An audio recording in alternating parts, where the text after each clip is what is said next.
Good morning, student. It is the third part of lesson 1, class 10th English, a letter to God. The hail has left nothing. This year we will have no corn. That night was a sorrowful one. All our work for nothing. There is no one who can help us. We will go hungry this year. अब यहाँ पे Lencho क्या कहता है कि कुछ भी नहीं छोड़ा, हम तो लुट गए, हम बर्बाद हो गए, और ये जो पूरी रात थी वो बहुत ज्यादा दुख में बीती। अब हमारी हेल्प कौन करेगा? कोई भी नहीं है हमारी हेल्प करने के लिए, और इस साल तो हम सब भूखे मरेंगे।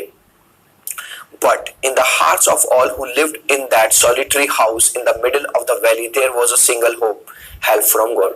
पर वो सारे लोग जो उस वैली में उस अकेले घर में रहते थे, चाहे वो लेंचो हो या उसके घर वाले हो, उनके घर में बस अब एक आखिरी उम्मीद की किरण बची थी, और वो उम्मीद की किरण क्या थी? एक सहायता, और वो कहां से? भगवान से। Don't be so upset even though this seems like a total loss, remember no one dies hunger.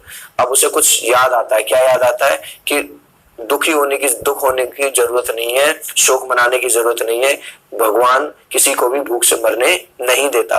That's why they say no one dies of hunger. इसीलिए तो कहा जाता है कि कोई भी भूख से नहीं मरता। All through the night Lencho thought only his one hope, the help of God, whose eyes as he has been instructed see everything, even what is the deep in one's conscious। उस पूरी रात, मतलब जाहिर सी बात है भाई, कैसे नींद आएगी जब इतना नुकसान हो गया। वो एक ही चीज सोचता रहा, और वो चीज जो सोच रहा था, अब तो बस मेरी भगवान ही हेल्प कर सकते हैं।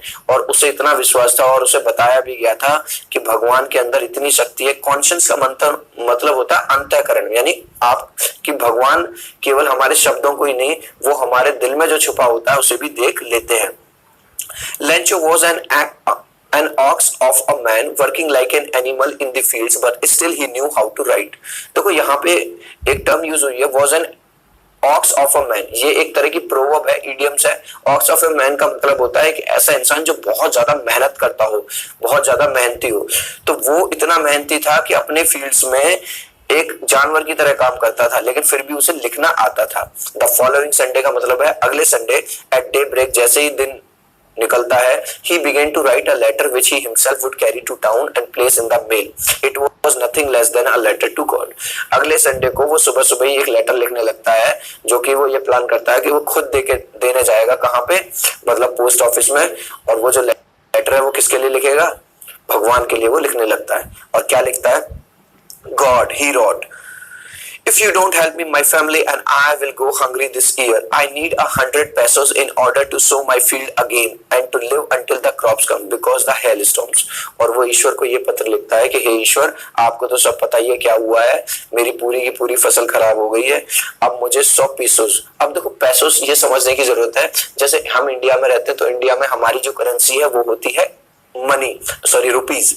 तो ऐसे ही वहां पे जो लैटिन कंट्रीज हैं वहां पे जो ये चलती है वो पैसों से चलती है। तो वो भगवान से कहता है कि भगवान मुझे 100 पीसों चाहिए ताकि मैं दोबारा अपनी फसल उगा सकूं, और जब तक मेरी दोबारा फसल उग के आएगी तब तक मैं अपने, तो उसके लिए मुझे, क्योंकि हेलस्टॉर्म की वजह से मेरी जो सारी फसल था वो खराब हो गई है।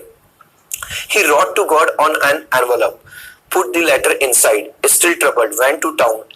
At post office he placed a stamp on the letter and dropped it into the mailbox। उसने एनवलप के ऊपर क्या लिखा? To God. टू गॉड का मतलब जैसे हम एड्रेस लिखते हैं कि भैया ये, तो उसने भगवान का एड्रेस तो कुछ नहीं, बस ऐसे लिख दिया टू गॉड। उसने लेटर को अपने एनवलप के अंदर लिख के डाला, टाउन में गया और खुद पोस्ट ऑफिस में गया, उस पर स्टाम्प लगाई। स्टाम्प लगाने के बाद उसने वो मेल बॉक्स में डाल दिया। One of the employees who was a postman and also helped at the post office went to his boss, laughing heartily and showed him the letter to God। अब जो एक एम्प्लॉय था वहां पे, जो कि तरह तरह के काम भी करता था, थोड़ा पोस्टमैन भी था, जब उसे वो लेटर मिलता तो वो बड़ा हंसता है और अपने बॉस के पास जाता है हंसते हुए कि देखना किस पागल ने ये इस तरह का लेटर लिख दिया। भगवान को भी क्या लेटर लिखा जाता है क्या? Never in his career as a postman he known that address.